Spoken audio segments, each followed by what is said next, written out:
Completed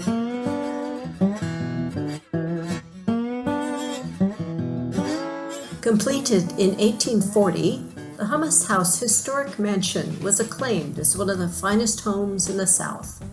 This Greek Revival-style home, seated on over 38 acres of extraordinary gardens, was added to over time in different architectural styles. Sadly, by the late 1990s, the mansion had fallen into a state of disrepair, but in 2003, New Orleans businessman Kevin Kelly purchased it and began its restoration. In this episode of At Home with Houmas House, discover the elegance of this unusual building, complete with spiraling main staircase and extravagant gardens, as you catch a glimpse of what Viking guests can encounter on our included tour of Houmas House. This historic landmark is included on Viking's 2 Lower Mississippi itineraries, New Orleans and Southern Charms, and Heart of the Delta.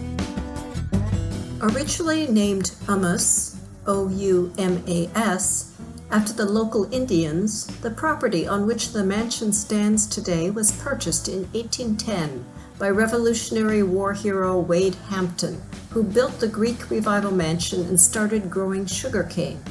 Later, it was purchased by a series of owners, including John Burnside, a wealthy Irish-American philanthropist. Modified many times over the years, eventually the mansion's name was modified to Houmas House, the current name. Sadly, by the turn of the century, the property had fallen into some disrepair. In this state, it was put up for sale and purchased by Kevin Kelly, the current owner, who has been lovingly restoring the house and many acres of gardens and adding relevant art ever since. For this episode, Kevin will highlight some of his favorite art pieces in the house and share with you how they relate to the property. Houmas House Estate and Gardens gets its name from the Houmas Indians that are native Indians to this area and had lived here since about 1400. In the late 1680s, French settlers visited and stayed with these Indians. And in their diaries, they made sketches of what the Indians looked like. And the reason I collect these items is because of these. This one was made in 1728 from the diaries and was made by Meissen, porcelain makers. It has the falcon, it has a cornucopia of flowers and fruit. You'll notice the Indian chief, she was a female Indian chief, is sitting on an alligator. You will notice on the Indian chief, she's wearing a skirt of Perique tobacco. It's a tobacco that's grown only in a 20-mile area near here, and it's a very intense, strong tobacco. And very small percentages of it are used in cigarettes today. But all the Indians wore the skirts just like that. It's just an absolutely beautiful piece, and it became, because of this piece, it became the allegorical figure of America, which is so important because on most maps from the early 1700s and continuing through the 1800s, she, with the alligator, was the allegorical figure, and you just see it every place. This particular clock here has the same Houmas Indian, but this clock was made in 1795, and it's an extremely rare clock. There are only 6 of these, and I searched for 4 years in order to find this clock, and I finally found it in London on a trip. And I walked in and I said, let's just see if they happen to have this clock. And I was quite surprised when I saw it, so I just absolutely had to have it. But these are made by Chelsea House, and there are numerous different figures of the Houmas Indians. You'll notice this dark mahogany wooden sculpture, and the gentleman who carved this actually became the first African-American mayor of a city in the United States, and that city is Donaldsonville, which is just across the river. Dominique Canova carved the same Indian chief over here, and he's quite well known.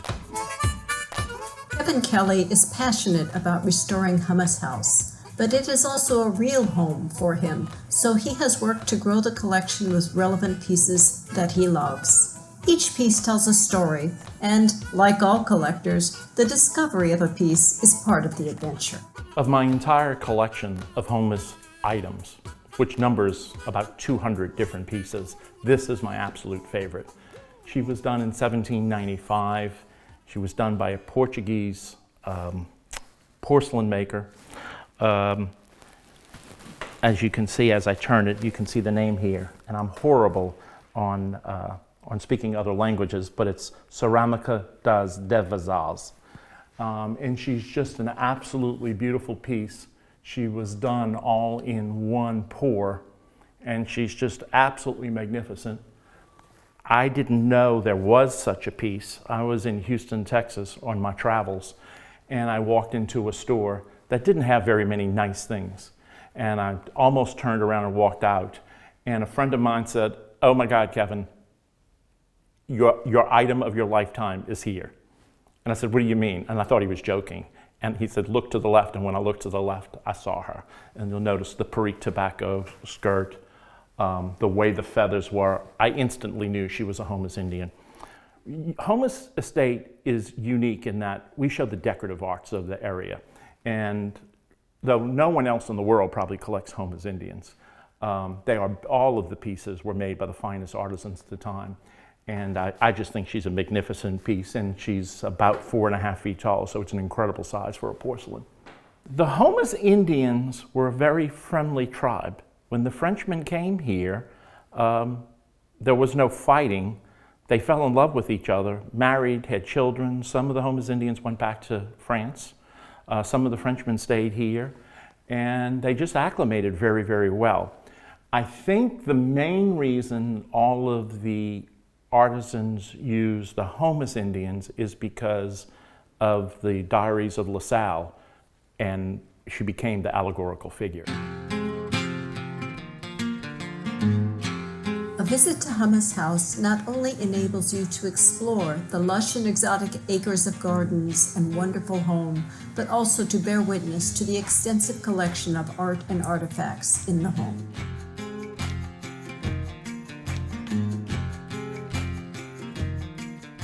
This piece is a sculpture of Abraham Lincoln created by Gutzon Borglum, who built Mount Rushmore. This was going to be the next item built on Mount Rushmore as a tribute to Abraham Lincoln. It was created as a fundraising piece. So this was a model that would be given to donors who donated money for the creation of this monument. Sadly, Gustav Borglum died about 2 or 3 years after this was created, and this monument was never built. For Christmas, on this little bench right here, I put a little Santa Claus there, or the elf on the shelf, or things like that. So it becomes a very memorable item to the house. And when people tour the house, this is one of the items that they remember most.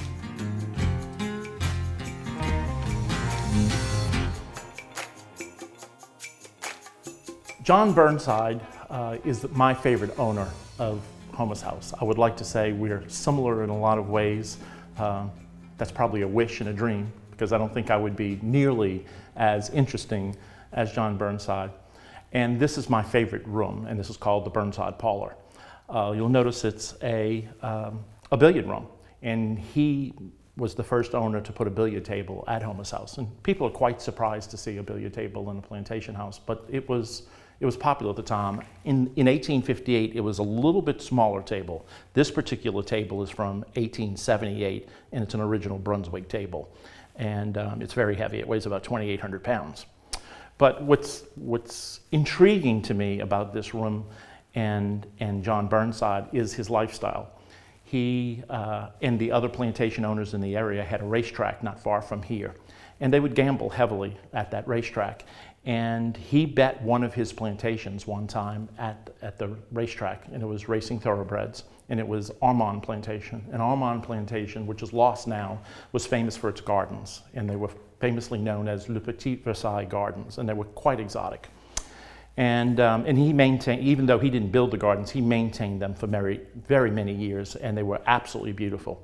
So in the bet at the thoroughbred racehorses, he bet Armand Plantation, which was a grand plantation, and he lost it. And he was very upset because he didn't like to lose. So then he decided he had to get even. So there was another race coming up within the year, and he went to Ireland and bought the best racehorse he could find. It was called Black Gold, and he secretly brought the horse back to Houmas House but he didn't want any of his neighbors to know that he had this great horse. So he stopped entertaining for a year, and he had the horse in here, and he moved the billiard table out, and he kept his racehorse in this room for 4 months to get it acclimated. And every night at 3 a.m. in the morning, he would take the horse out and run it on the levee to get it totally acclimated, and it was the finest horse in the world at the time. But no one else knew it. He nicknamed the horse something else so that no one would know it was Black Gold. So he went to the race, and at that race, he bet Houmas House, as well as several others of his plantations at the race. Well, of course, his horse won, and he won 13 plantations to end up owning 16 plantations between New Orleans and Baton Rouge, and a total of 400,000 acres of land.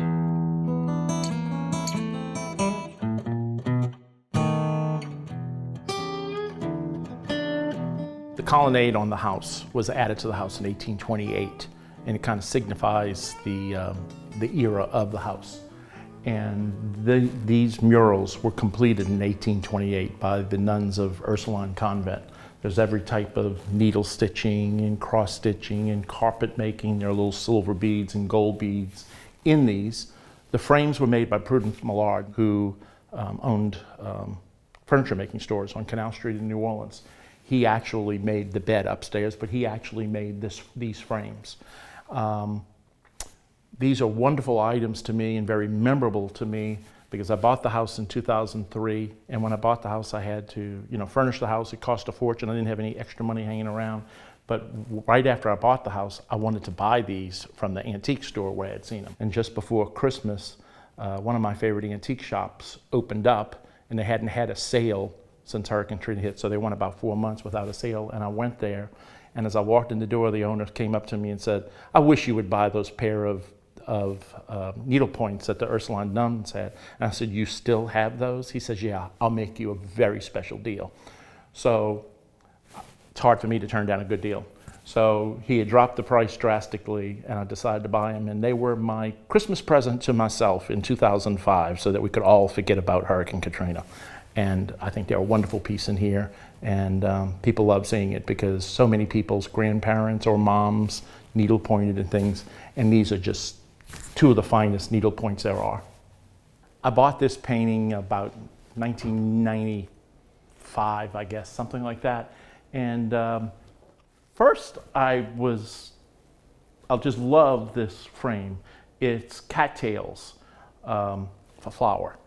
And I had never seen a cattail frame before. And after I saw the frame, I started admiring the painting. And it's a beautiful garden scene. Now the artist is a Newcomb College artist. Newcomb College is a school of art for women in New Orleans. And I just loved it. It was very impressionistic, and it was one of my favorite paintings. And then I buy Houmas House 7 or 8 years later, and when I decided I was going to live here, I just wanted this painting to be here. So my theme throughout the gardens is cattail flowers all around, kind of because of this picture frame. So the day I'm moving in, I'm carrying my favorite painting in myself up the stairs. As I'm carrying up the stairs, the painting itself is towards you, and the back canvas is towards me. I had never looked at the back of the canvas before. And as I'm carrying the painting up the stairway, I'm reading in the back, and it says, Burnside Place, Courtyard Gardens, 1891. And I'm like, wait a minute. This is a painting of the gardens of John Burnside, who's my favorite owner of Houmas House. It was a painting of his gardens in New Orleans, and it was just meant to be that I would return the painting here and have the connection. But who would have known that I would have had a painting from this whole era of John Burnside. But there are so many things that have connected me to John Burnside and Houmas House. It was sort of very much meant to be. I live in this house. It's a part of my life. In some ways, it kind of controls me. I don't control it. I know I was always connected to plantations, but I didn't realize so many other people were. And it's nice that they feel attached, because if they are attached, these houses will last, and there'll be other people like me who will buy these and restore them and keep them going. And I think it's important to our history to always have these places. There are only 13 houses left between New Orleans and Baton Rouge, and in 1850 there were 489 plantations. There's very few left. We need to protect the ones we have. Houmas House has many more treasures just waiting to be discovered. We hope you will join us on the Mississippi during our inaugural season in 2022. Now, we'd like to share a taste of Southern hospitality as the chef of Houmas House shares one of his favorite recipes.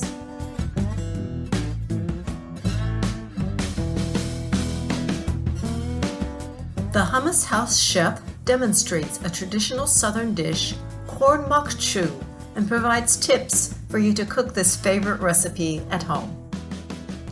Hi, how's everybody doing? Jeremy here from Houmas House Estate and Gardens. Welcome back to our old kitchen, one of my favorite rooms here in the entire estate. Always enjoy getting the opportunity to cook in here. And one thing that I just love about Houmas House is unlike a lot of other places that you might go and tour, not only is this a place that we're not necessarily a museum. And what I mean by that is we still use a lot of all the different aspects of this property. Such a great property, and things are still functional here. So it's not just if you were to come and tour Houmas House, it's not just like you're gonna walk into a room and there's gonna be an area roped off and you can't even enter and it's set up how it's been for the last 100 years.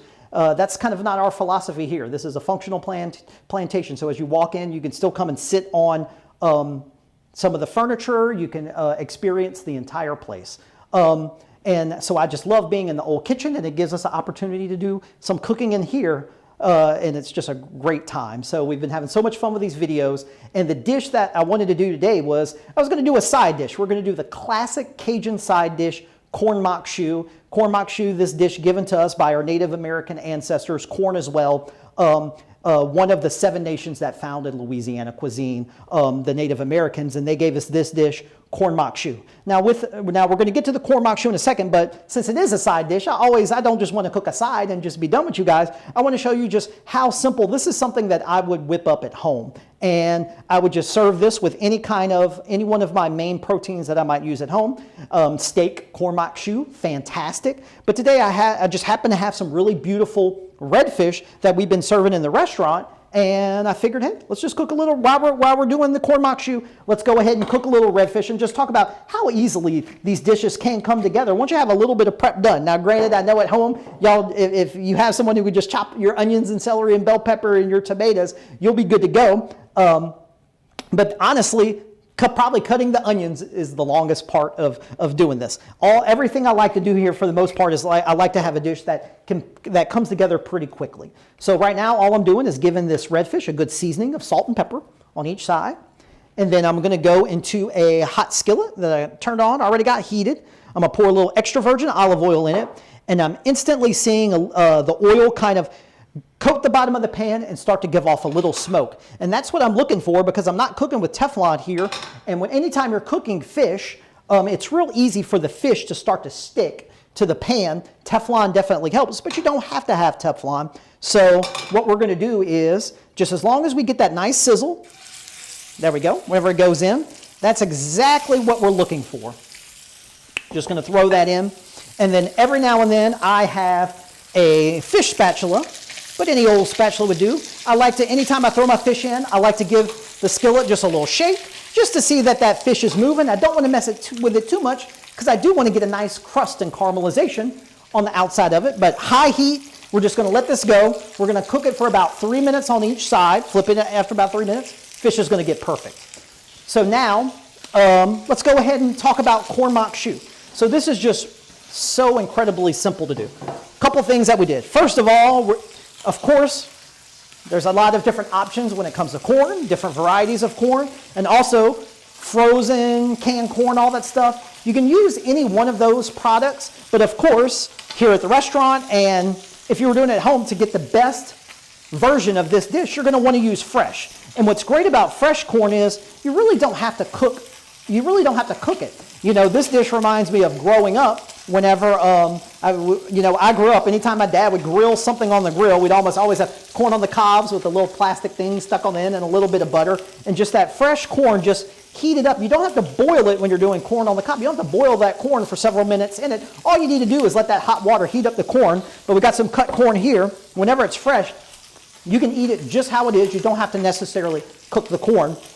So you really get the best flavor from the corn. And I wanted to show you a little trick of what I like to do, how I go about cutting it. Whenever, obviously, after you shuck the corn and you remove all the little fibers, you can come onto a cutting board and just start cutting the corn off the kernel. But just as a trick that I like to do is I like to go ahead and get a bowl that I'm working with.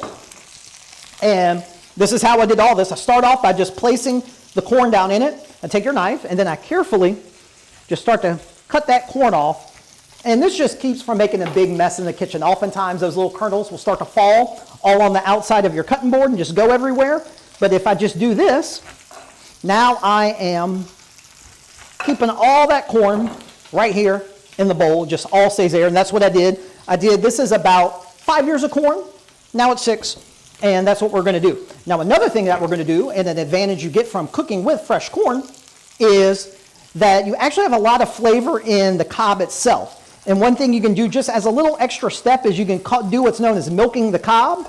And that's just taking the side of a knife and really scraping that cob and getting some of the juices off of it. And just let that fall down in your corn as well, because there's a lot of intense flavor in there. And we'd love to keep that if we can. So now that we got our corn shucked and ready to go, watch how quick this comes together. Couple of minutes, we'll just come back to the fish. Going to give it a good flip. Let me raise up a piece of this because this redfish is just looking so great, and it's exactly what we're looking for, guys. Just starting to get that nice brown crust on the outside. Salt, pepper, fresh fish. That's all you need. Now that I see it's not sticking, I am going to lower it just a bit so it's not getting too brown on the outside. We're just going to let that go. All right, let's start cooking this corn makshu. Got us a nice hot cast iron pan, and let's talk about that real quick. I'm going to get some andouille. This is just some diced andouille sausage. If you don't have andouille, smoked sausage is great. Or another option you might want to consider, these recipes are flexible. Instead of putting sausage, just dice up some bacon. You can throw the bacon in the pan, have the bacon start to get crisped up, and then you're going to render out all that great bacon fat, and then you can cook in that as well. So plenty of options there. And then let's talk for a second about cast iron.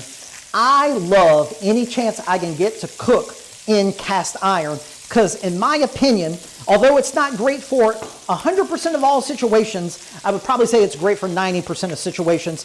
To me, it's just one of the most perfect pieces of cookware. Well, why is that? A, it's flexible into how you can use it. I can cook something in here. I can grab 2 towels. I can pick this vessel up and I can stick it in the oven. So I can start searing a piece of meat, add some liquid, say short ribs. I can transfer this to the oven and it's going to cook great. But because you're dealing with a solid piece of cast iron, what it really does great is holds heat and distributes heat evenly throughout the entire cooking process. And every other piece of, whether this skillet or any other piece of cookware that you see, is all trying to emulate what this does naturally, and that's just evenly distributing heat. A lot of times you see the skillets, they got a thick bottom. Well, that's to hold the heat in. Well, cast iron just always does that perfectly. So we got back to our makshu. We have our andouille cooking down, and what we're going now, normally I would let this go for maybe about 5 to 10 minutes, and I'm really looking to get some nice color on the outside of that andouille, and plus it's rendering down. It's starting to develop flavor, it's releasing some of its fat down into the dish, and then that's going to coat all of our other ingredients as we cook. But as that's kind of doing its thing, now we're going to come back. How many times we do this? We're going to add our trinity: onions, chopped celery, and some diced bell peppers, nice colored bell peppers. We're going to get those down in here and then just start to cook all that up. Just really looking to get some nice wilt on that. You can see we're starting to have that start to come together. This isn't going to take long. Fish is looking good. Actually, I see it's close to being done, so I'm actually just going to turn it off, let it sit in there while we finish up our makshu. So I went ahead, I threw our trinity, our onion, celery, bell pepper. I normally like to let that go in first, then come back with our diced garlic that just went in. The reason I do that is Because this pan is so hot, garlic has a tendency to burn really fast. If you were to just throw garlic into some really hot oil, it's going to turn brown and burn really fast and even turn a little bit bitter as it gets dark. So to avoid doing that, I like to just give my onions, celery, bell pepper a bit of a jump start, then come back with our garlic and let that cook. Now this is starting to wilt down and become nice and translucent, and that's exactly what we're looking for. So once we get to that point, we're ready for the corn to come in. Get some corn down in there, and look, you see I really milked those cobs, and I have a lot of that natural corn juice and starch, and that's what we're looking for. So much flavor in there, so we want to keep all of that. So we're going to get that corn in there, and then we're going to add some diced tomatoes and a little bit of tomato sauce. And this is going to kind of be the binder. The tomatoes themselves will start to cook down and let their juice out, and the tomatoes themselves, and that will start to cook down. A great treasure trove of all the recipes that we've done in the past is on our Houmas House website. If you go to houmashouse.com, there's a bunch of tabs. One of the tabs that we have on our website says resources. Click the resource tab. It's going to have a drop-down menu. You'll see recipes. Click there and then go through. So back to our corn mac choux. Our tomatoes are starting to wilt. Our tomato sauce is binding all this together. We're getting some good juice. Now look, now this is the point where I'm just cooking this as a very simple side. But this is so versatile. You can do so many different things with it, and let's talk about it. A classic thing that a lot of people like to do with corn mac choux is add shrimp. So now would be the time, if you had some nice, beautiful shrimp, you could throw shrimp right into here. Let those cook along with the corn and the tomatoes, and let them kind of release some of their juices, and then that would actually make almost a great main if you had a bunch of shrimp in here. You could do that. Another thing you could do is now you have a great base for a soup if you wanted to go in that direction, a corn mac choux soup. You could add a little bit of stock into here and then boil, let that kind of cook. Chicken stock or a shellfish stock would be fantastic, or a vegetable stock. Add that to here, there just to make it a little more loose. Let that cook, and that would make a fantastic soup. You can come back if you wanted this more spicy. Little jalapenos, a little diced jalapenos, a little hot sauce. That would really kick it up and add some good spice. But I like it just kind of classic how it is. I'm going to come back with everything as it's cooking. Season it with a little bit of salt. Some black pepper in here. Really mix that up. And look, when y'all are seasoning, guys, I harp on seasoning all the time. I talk about using good salt and high quality salts and this, that, and the other. And it's because salt and pepper to me is just so critical and one of those things that really makes or break a dish. So as we're seasoning, what you want to do is add a little bit of salt and pepper. And if you're new to cooking or even experienced to cooking like myself, you want to add a little taste, and that gives us a chance to really you really want to dial in your salt. I like to add salt and pepper. Of course, our preferences are going to differ, but what I like to do is I like to add salt and pepper till, I taste a little spice. Boom, I stop adding the pepper. I taste some saltiness, I stop. So once I start to really taste it, then I know I have enough in there and it's not over salted and it's not under salted. But man, this right here is just looking so beautiful with all those colors. That beautiful corn. You got all those nice seasonings in there. We got those diced bell peppers of the different colors, and we got those tomatoes. So this is pretty much it. We come back, we season it. One thing we want to do last second is I have some nice, beautiful sliced green onions. I always like to add, whether it's parsley, whether it's green onions, whether it's delicate green herbs, I always like to add those in at the end. The reason for that is because they're nice and bright and green, and if you add them in too early, what's going to happen is those vegetables and green vegetables are going to wilt, and they're going to just kind of go away. Use the tomato that you like the best, because there is a lot of different varieties of tomatoes.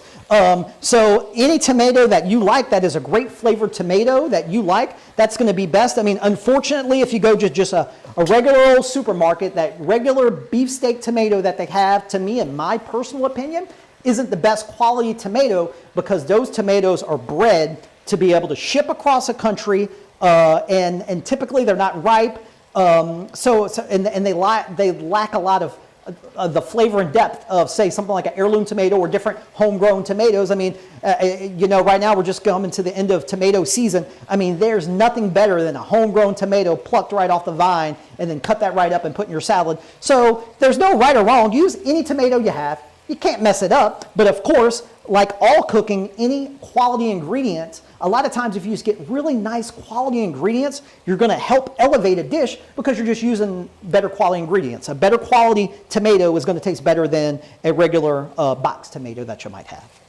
So as I was talking earlier, we're not looking to cook this too much. We're just looking to have all these flavors kind of marry. You don't need to cook this. I mean, we're doing this in real time. I would say it's ready to go now. You can maybe cook it for another 5 or 10 minutes to really have all those flavors come together. But we're not looking to kill this corn by putting a lot of heat on it. So that's up to you how long you want to cook it. But I like having my corn to still have a nice crunch, still have a nice bright, vibrant flavor. So I don't cook it too much. So this is good for me. So I'm going to come back to my plate.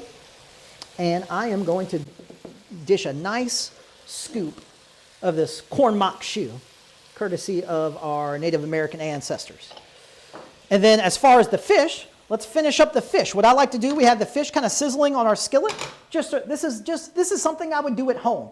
You don't have to make no big heavy sauce, but I always love pairing a little something with your fish. So what I like to do is right as I'm finishing it, I got me a lemon in this juicer. I'm going to hit it with just a little bit of lemon juice. Lemon and fish and seafood, you can never go wrong. And what I'm actually going to do is I'm going to put a little bit of lemon, and then I'm going to put 1 pat of butter into the skillet and just let that mix with the lemon juice. So let's come back and let's put a little bit of this fish, red fish that we have, nice, beautiful, fresh on there. And then let's come to our skillet. What happens is we're now deglazing it. What does that fancy term mean? Well, anytime we're cooking, you start to get little caramelized bits, little black bits on the bottom of your pan. Well, what separates a novice chef or a novice cook to one that really wants to get as much flavor out of everything that we use is understanding that those little black bits in your bottom of your pans are concentrated little bits of flavor. So by adding the wine and then scraping the bottom of the pan with our spoon, we're able to lift up all those little bits, and it actually turns this kind of brown, almost like a quick little manicured sauce. And then we hit it with that lemon juice or wine, a little bit of butter, and then this is just a quick, simple sauce. But also, I like to go ahead, put a little salt and pepper right in there too, because I'm just a nut for seasoning everything. And then this is just a real simple, quick glaze that you can do right at home. You're sauteing that fish. You don't have to go and buy any extra ingredients. This is going to be just something that is perfectly pairs with that. I'm going to come back with a little more of our green onions on top as a little garnish. But this is simple. This is an example of something that I would kind of whip up at home. Just some corn mock choux, a little bit of basil oil, little reduction on here. And there you go, guys. Corn mock choux, and then we topped it off with a piece of sauteed redfish.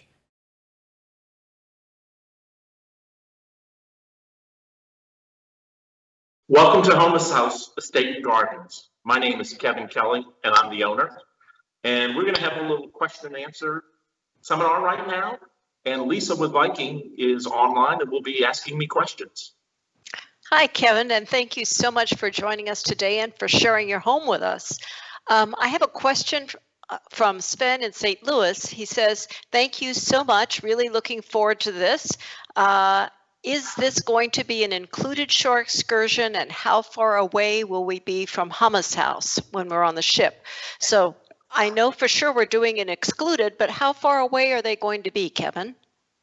The boat will dock about 200 feet away from Houmas House. We're actually are building a terminal at Houmas House in the river, and we already have a bridge that goes from our gardens to the top of the levee. But by August of 22, there will be actually a terminal, and it will be completely handicapped accessible for wheelchairs, walkers, or anything like that. That's great. And the house is accessible as well, right? Yes, it is. Fantastic. Adeline from Los Angeles asks, when we come to visit Houmas House, what else is nearby, and will we be able to explore the area? Well, there are many things nearby, but the primary things that most people want to do will be side excursions. You can visit other plantations in the area. and swamp tours. You get to see the alligators and all the Louisiana wildlife in the natural refuge. And I think you have a museum you've been working on there too, right, Kevin? I failed to mention that. The Great River Road Museum is next door to us, and it tells about life on the Mississippi in the period of time primarily between 1860. It shows all the other plantations on the river, and at the time there were 489 plantations between Baton Rouge and New Orleans. And in depth goes some stories of it, stories about and exhibits about where you would shop, stories for the Civil War buffs or the Battle of New Orleans buffs. There's a wonderful exhibit about the battles on the Mississippi, and we have many models and paintings of the steamboats that traveled the river. And it's a 30,000 square foot exhibit that just tells you everything about life in the 1800s on the Mississippi River between Baton Rouge and New Orleans. That sounds fantastic. Okay, great. Mikey from Montclair says, it's awesome to meet Kevin in his beautiful home. I saw it at least 35 years ago and hope to see it again in 2022 in September. I bet this has changed a lot in 35 years. What would you say, Kevin? Oh my, it is quite different. Many times people visit who had been here many years ago and question whether it's the same place or not. Though it's always been known for its gardens, the gardens previously were primarily statuary and trees, the beautiful oak trees that are 600 years old. Well, I brought the gardens back to the way they were in the 1840s when the owner was John Burnside. He was he was actually the owner in 1859 when it was probably the most beautiful. And he invested and traveled around the world and brought back things like crepe myrtle trees from the Far East and azaleas. And azaleas are the known flower of plantations today due to him bringing them back. But we now have, we redug the ponds that used to be here. We have waterfalls. The house has been totally redone to the way it was in the early 1830s when the house was built. That's great. And we found it all also now original. And what is the best time of year, would you say, to visit the garden? What's your favorite time of year? Well, the azaleas are blooming in early March and late February. So most people consider those the flowers of the South. So I would say early March is probably one of the best periods of time. The irises are blooming then, but we have colorful things throughout the year. I wouldn't think there's a time period where there isn't a lot of color here. We do our best to bring in tropicals. We have the greenhouses that can protect the plants that we can put them back out the next year when it's a little warmer. Okay, great. Lexi from Milpitas asks, why did you buy Houmas House? Wow, that's an interesting question.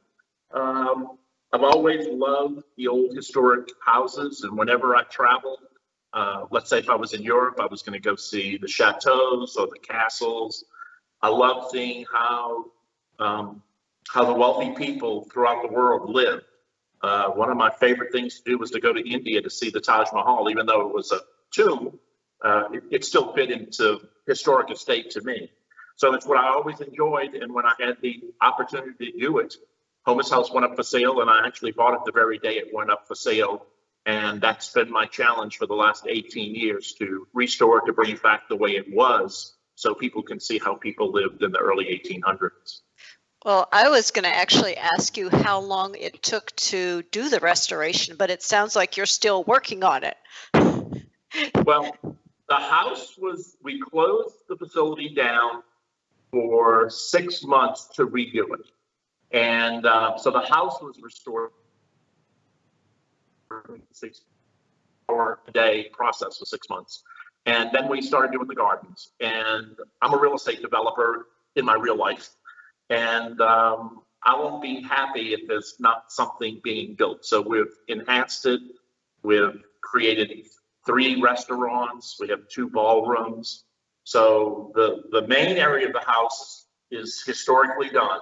But then when you get away from the historic house, where we do entertaining and lifestyles, It's just a little bit away. And when I say a little bit away from the house, maybe 200 feet away from the house, but it's consistently evolving and changing. I want it to be a place where people visit and just enjoy the beauty. And that's really the story, is to continuously enhance, to always have a beautiful facility that people can enjoy. Okay, great. Thank you. Elisa from Fitchburg, Wisconsin asks what your background is. You told us you're in real estate. And it also asks, how did you get into art and antiques? Woo! Well, when I graduated from high school, I wanted to be an architect. And architects in New Orleans are typically not very successful because the successful architectural firms are typically in New York and Chicago, and especially in 73 when, or let's say I graduated high school in about 72, I guess. And at that time, if you wanted to make it in architecture, you needed to move, and I had no desire to move. So I went to another career. I went into real estate development and did very well there. And then I bought a house in New Orleans that was built in 1828. And that house took me 5 years to restore. And it's my personal residence on St. Charles Avenue in New Orleans, where all the parades pass. I enjoyed doing that. And at the completion of that project, I had people who wanted to have parties in my home. And I didn't think that was appropriate to do that. I had charitable events there, but just not for somebody to have a wedding or a dinner party or something like that. But then I did realize that if someone took a historic home and did what I had done at Houmas House, that there was a business there. So I'm a very active person, and I get bored quickly. So buying Houmas House was the challenge to keep me busy for the rest of my life and create the beauty I wanted to create when I graduated high school, wanting to be an architect. And I guess that's it now. When it came to painting and art, I went to a private school for grammar school. And in first grade, you had art studies. And for those first 8 years that I went to that school, we learned about all the great artists and sculptors and things like that. And I guess that started my interest in it. If you're never exposed to it, you never are interested in it. So luckily that school did that. And then when I was in college, I went to Loyola University in New Orleans, and there are beautiful old homes that surround the university. And I would attend parties at some of these houses that were built in the 1830s. With 16-foot ceilings and beautiful columns and things like that, but the contents were great artwork. And I have to say that it was partying in college introduced me to a world of art that I never knew before. I grew up in a ranch house built in 1960. So, you know, the typical great works of art just don't work in a ranch house from the 60s. It's definitely different, isn't it? Kevin, are there any original furnishings in the mansion from the earlier owners? Well, we have about 20 different pieces of furniture from in the 1800s. And the original furniture was created in 1828 by Duncan Phyfe, the New York furniture maker, who was the furniture maker of America. And the entire first floor furniture was made by him. And sadly, it's not here anymore, because when Jackie Kennedy was redoing the White House in, I think, 1962, she wanted the finest collection of American furniture that was available. And she bought all the furniture from the owners who still had the original furniture when they had sold it when they sold the house in 1940, the furniture left because the previous owners kept the furniture, and she bought the furniture from them. So I do have two of the original Duncan Phyfe pieces, and one is what's called a mixing table. And a mixing table is a table that's about 3.5 feet tall, and it's basically a countertop with cabinets below. And a mixing table, you might think, was to mix chemicals or something like that, but a mixing table was what we would think of today as a bar, and you made cocktails there. And John Burnside, who lived at Houmas House in 1858 to 1881, he invented the American-style mint julep on that table. The original mint julep was made with sherry, and it was created in England.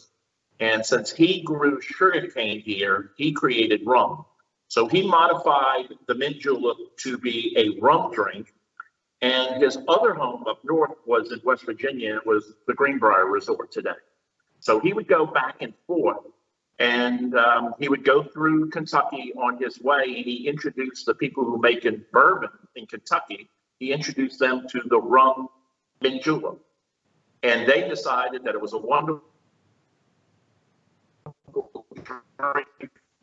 The famous Kentucky Derby mint julep today is just changing rum to bourbon, but it was John Burnside's drink that he made. And since I mentioned that his northern home was the Greenbrier, that became the Greenbrier Resort, is another interesting fact of his is that he did not like riding horses. And in 1872, he bought the Yazoo and Mississippi Railroad Company, which was a small railroad that went through Mississippi. He bought the railroad company and extended the tracks to 200 feet from the mansion at Houmas House to 200 feet from his mansion at the Greenbrier, which is still there today on Louisiana Avenue. So he was the first person ever to buy a railroad, extend it so he wouldn't have to ride a horse. And it wasn't until 1895 that George Vanderbilt did the same thing with Biltmore House. And Biltmore House happens to be my other favorite house in the world. So I get a little connection to Biltmore with that story. Okay. Eloisa from Jacksonville wants to know if you offer any unique experiences at Houmas House, such as murder mystery nights. And I'm going to tack onto that question. I've heard that Houmas House might be haunted.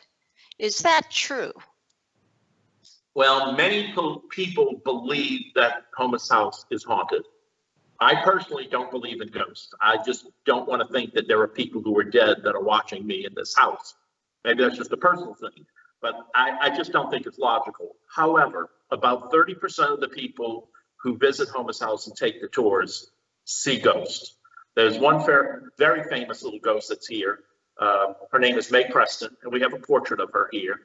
And she died at Houmas House in 1858.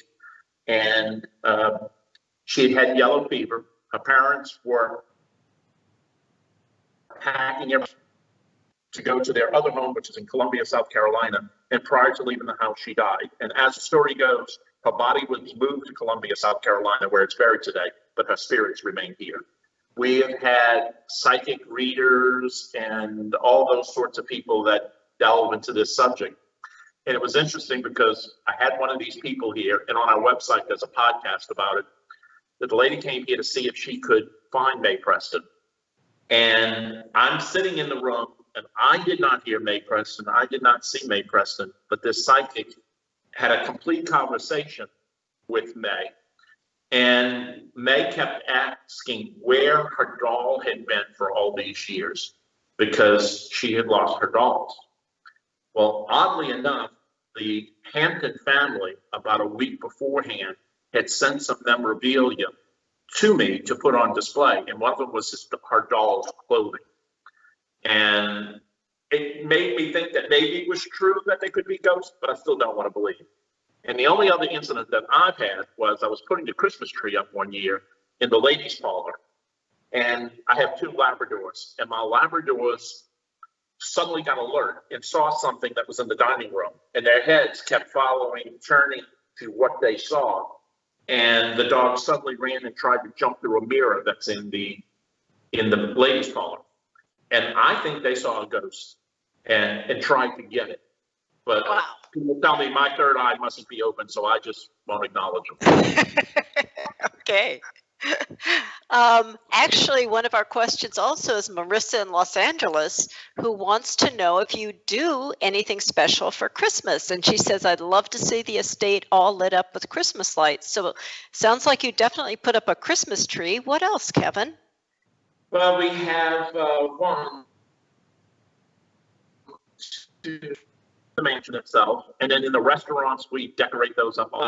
We have I don't know what you call a group of reindeer, but we have 6 life-size reindeers that are white, and they're in cables across the 600-year oak trees with lights on them, pulling Santa Claus with all the presents. We have some very elegant garlands that hang on the exterior of the house that are lit up. We do it very traditional. We have been considering doing much more exotic decorations for the children in the non-historic areas. Totally, we have 38 acres here, and there's about 18 acres at a historic site. And we're considering doing a little Christmas village where you can go through and have the kids be entertained with it. Very The fun. opening of our new amphitheater is allowing us to do many things. You will actually be able to see 2,400 people in the amphitheater and put on concerts or cabbage patches or pumpkin patches, or do many, many things. That sounds great. Okay, Juanita from Bluffington says, when we come to Houmas House, will you personally be doing a tour of the house? We hope so. I don't know. Well, we're open for tours from 9 o'clock in the morning until 8 o'clock at night. So, no, I'm not going to do the tours. I'd be exhausted.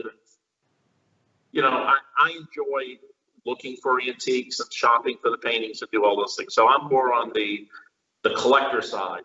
But I'm here. I live in the house. I'm here all the time.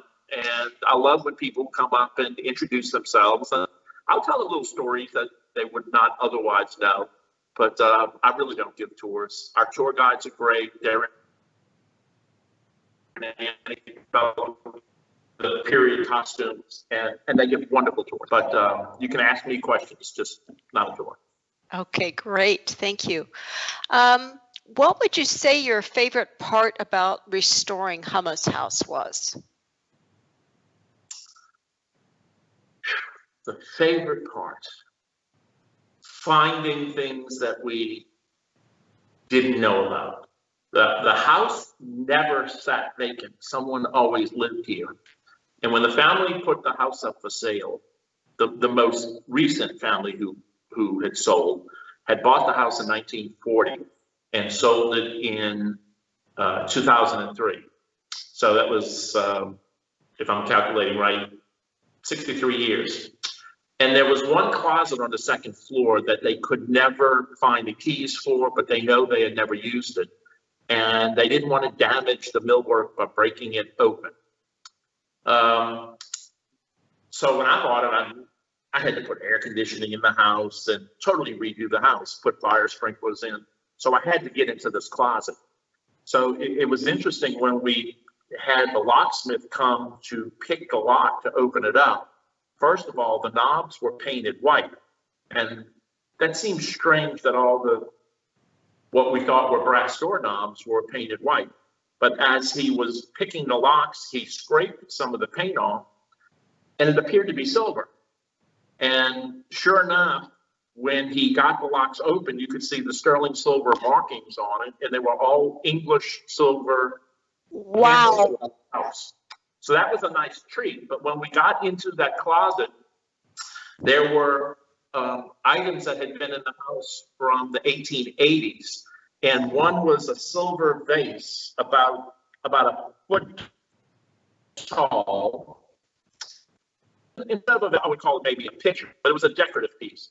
And it had dragonflies all. And I've always had a passion for dragonflies. They're in the gardens. I have hedges that look like dragonflies, and there's a dragonfly in every room of the house. But I knew the house was meant for me when I went into this closet and found a beautiful silver dragonfly picture, because who has ever seen a dragonfly picture before? But that was probably the most special thing. But we found things that were hidden silverware items, china pieces, why they were put in the walls, why they were put in the rafters, we just don't know. Huh. That is some closet with a sterling silver latch on it. And what a wonderful find. Definitely. Definitely. Okay. I have Carly in Selma, Alabama, who wants to know if you have a store on the grounds and what the #1 souvenir people take home to remember their time at Houmas House is, besides photos, that is. Okay. Well, we have a gift shop, and it's, I think, about 7,000 square feet. and we have some customized items for Houmas House there. And one of them is about this tall, let's just say about 5.5 inches tall. And it's silver plate, but it's the Garçonnière. The Garçonnières are on our logo, and it's the architectural gems of the property. We have 2 matching ones on either side of the house. And a Garçonnière in French is basically boys' apartment. And the boys, when they were about 12 to 13 years old, weren't allowed to stay in the house. They moved into their own little apartments. And there were 2 stories. First floor was a living room. Second floor was the bedroom. In the day, they did not have closets or bathrooms or anything like that. And so these little Garçonnières that we've had made in silver plate have a lid, and they're perfect for putting potpourri in. In our restaurants, we have our little sugar packages that are just lots of things you can use these for. And they hang on Christmas trees. And we also make old-time glass Christmas ornaments that are the Garçonnières in green, purple, and gold. But anything with the Garçonnière are always the top sellers. Interesting. And that's a very unique feature to Houmas House, correct? Yes, it is. They're small buildings. I mean, they're 16 foot by 16 foot, and the height is about 32 feet tall, I believe, if I'm remembering right. And they're just little garden folly gems, and they're just very, very unique. There are 6-sided also. One of them is the Turtle Bar, which is a great little place to go have a cocktail. We have some exotic bourbons and scotches. Some of them are very expensive, but we have some low-cost ones and beers and all sorts of things. So they're fun places to go in and just sit and hang out for the afternoon. Well, Kevin, I want to go now. I'm ready. I think we have time for about one more question. I know a few people are still sending in questions. I'm sorry we won't get to all of them, but I think this one is a really interesting question. Jean in St. Louis wants to know what the plantations between Baton Rouge and New Orleans grew besides sugarcane. I don't know if I've ever had that question before, but when the plantations were first developed, they were growing indigo. Indigo was previously grown by the native Indians who were here, but when the European settlers came, they started growing indigo, and it created a dye, and it's basically the dye that goes into blue jeans. But evidently, that color, blue or purple, whatever you want to call it, was used throughout the world. So there were great exports of indigo going around the world for that. And it did well for about 20 years. And then they tried planting cotton here. And cotton grew for a year or two, but it didn't do well permanently because the soil here is very wet and cotton likes a little bit drier. So north of Baton Rouge, you will see cotton growing, but not quite in our area. That's so much more tropical. And then they grew sugarcane, and sugarcane was it. It's the white gold. It made many people very, very wealthy. And we still growing sugarcane in this area. Sugarcane is an item that grows for 3 years, and then you burn it, and then the soil has to rest for 1 year. And over the past 20 years, they've been growing soybean in that year that the soil has to relax. But I think that's really the only 4 items that have really ever been grown in large quantities. Wow. Okay, well, Kevin, thank you so much for your time and for sharing your home with us. It looks like it's got a lot of more interesting things that people will be able to see when they come. And I think it's been a wonderful time. Thank you so very much. Well, thank you for giving us this opportunity, and tell all your guests to come say hi to Kevin, and I'd love to meet him. Okay, terrific. Thank you. Bye-bye.